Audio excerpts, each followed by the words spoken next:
Hey guys, we wanted to talk to you about the CuddleCot donation that we did on Wednesday. We didn't film it because we just decided to kind of be more in the moment, and Amy and Tyson filmed it, so we'll kind of just let them share on their channel, and we'll share that with you guys once it's posted. But we just wanted to sit down and talk about the experience that we had because it was really special. It was really emotional, I think, for all of us.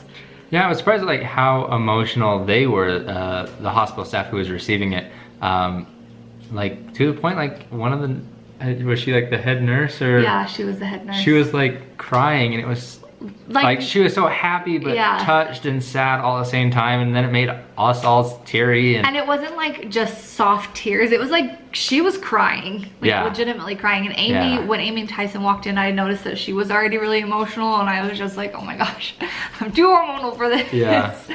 But it was really nice though. So we showed up to the hospital and met with the woman that I had talked to on the phone, who actually had lost a baby herself.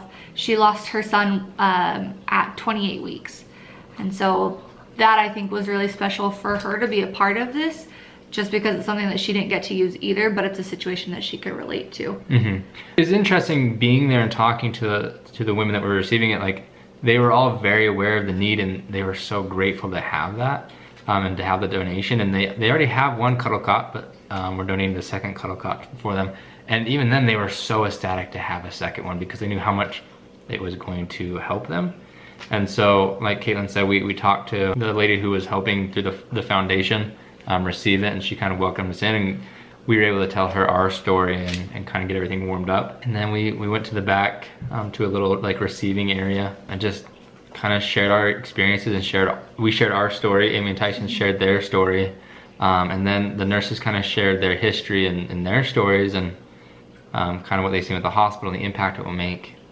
It was really cool. It was cool. It was really neat. When I had talked to the woman from the foundation on the phone the day before, she said that the hospital had 9 losses in the month of January so far. And this hospital is really big. They have a very large specialty, like maternal fetal specialists, and so they see a lot of deliveries and a lot of parents and a lot of babies, and they actually have 2 floors that they do deliveries on. So having to split that CuddleCot between the 2 floors just it's not practical, I guess. We'd like to think that they don't need to do that, but unfortunately there is the need for it. So this CuddleCot will stay on one floor, and the other one that they had will stay on the other floor. So now, I mean, they can move it if they need to, but now there's just 1 per floor, which is nice, I guess.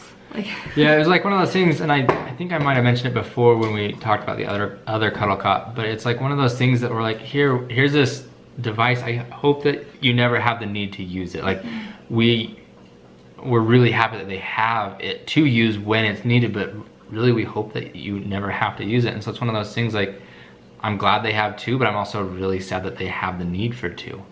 And so kind of torn both ways on that, because I'm not sure how am I supposed to be feeling about that. But at least now they're gonna have the opportunity to let more parents spend time with their children, and, you know, families spending more time with their babies. So I mean, as rough as it is, like, it's really cool that more families are gonna have that opportunity. So the lady from the foundation, when we were about to leave, we said, don't use it. Like, we hope you don't use it. And she said, I'll tell you what, if there's ever a time in the future that it has gathered dust and I can run my hand along and see that there's dust on it, I will take a picture and I will send it to you. And we were like, please do. That'd be pretty cool. Let us actually know. I'm sure that it won't get to that point, but it's such like a bittersweet thing to donate something that you know will help people, but that you also hope isn't needed. I don't know. So it's kind of like I felt like we were asking people for money for something that is just gonna like sit in the closet, but I know that's not the case. Yeah, and that's the thing. Like,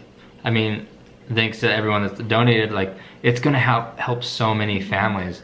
And the lady at the foundation, she actually asked if she could reach it back out to us and just kind of keep us up to date and maybe give us some, I guess, examples of when it's been used, or kind of just let us kind of keep us involved, I guess, and just let us know how the donation is being utilized and where it is. And so it's one of those things, like, I want to know when it's being used, but at the same time, like, I don't want to know how often it's being used and everything. So I don't know. I'm torn because I was really excited. I'm really glad that we were able to donate it, but at the same time, I really wish we didn't have to. I wish there wasn't that need there. But we did the best we can, I guess. So. Yeah. So the reason that we ended up donating to this hospital, even though they already had a CuddleCot, was, and I'm sure Amy and Tyson talked about it on their channel, and maybe we've mentioned it before too, but we donated this CuddleCot in memory of their son Beckett. And when they delivered Beckett, there was a CuddleCot at the hospital, but it was already being used. And so donating the second CuddleCot to the hospital hits home for them, because if there were to, they might have been able to have more time with Beckett than they had. So originally our thought was, you know, get one CuddleCot per hospital, but this hospital really is so big and it is so close to Amy and Tyson's heart, so that it was kind of like, no question, that's what we'll do.